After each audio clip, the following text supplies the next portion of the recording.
The Senate will be back in session next hour. And if you want an idea of whether there's any chance that they're going to increase that $600 direct payment up to $2,000, take a listen to Senate Majority Leader Mitch McConnell. Speaker Pelosi and Leader Schumer are trying to pull a fast one on the president and the American people. First of all, they're hoping everyone just forgets about election integrity and big tech. The Senate's not going to be bullied into rushing out more borrowed money into the hands of Democrat rich friends who don't need the help. NBC News national political reporter Sahil Kapoor is on Capitol Hill for us. And Sahil, McConnell's trying to tie those payments with two unrelated demands from the president: repeal of an internet liability law and this commission to study voter fraud. Is the plan to get out more direct payments, is that plan effectively dead?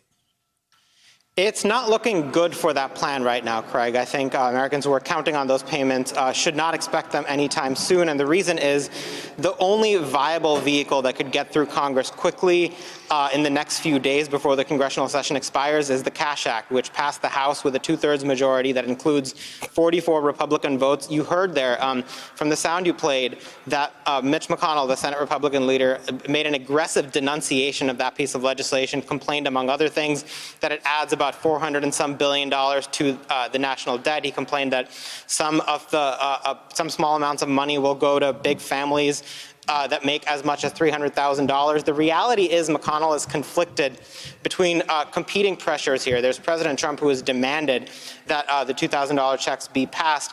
There are some Republicans in his conference who support the president. That includes Lindsey Graham. Let's play some sound of Graham.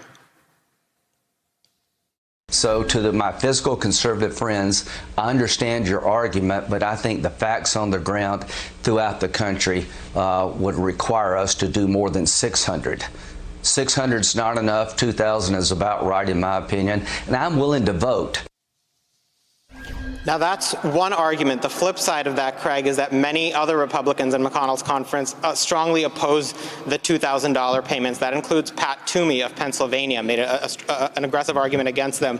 Ron Johnson of Wisconsin, who I spoke to yesterday, opposes not only the Cash Act, he says he would oppose even McConnell's bill that combines the $2,000 payments of a different structure with those other two items. So McConnell is in a bind here between that and the fact that two of his senators are up for re-election in Georgia next Tuesday. That could determine the balance of the Senate. They're facing a lot of pressure from their Democratic rivals to back those $2,000 payments. Just a few days ago, they came out for them.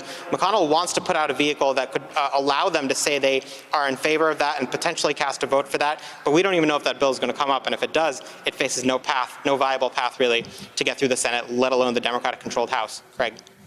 Hey there, I'm Chris Hayes from MSNBC. Thanks for watching MSNBC on YouTube. If you want to keep up to date with the videos we're putting out, you can click subscribe just below me or click over on this list to see lots of other great videos.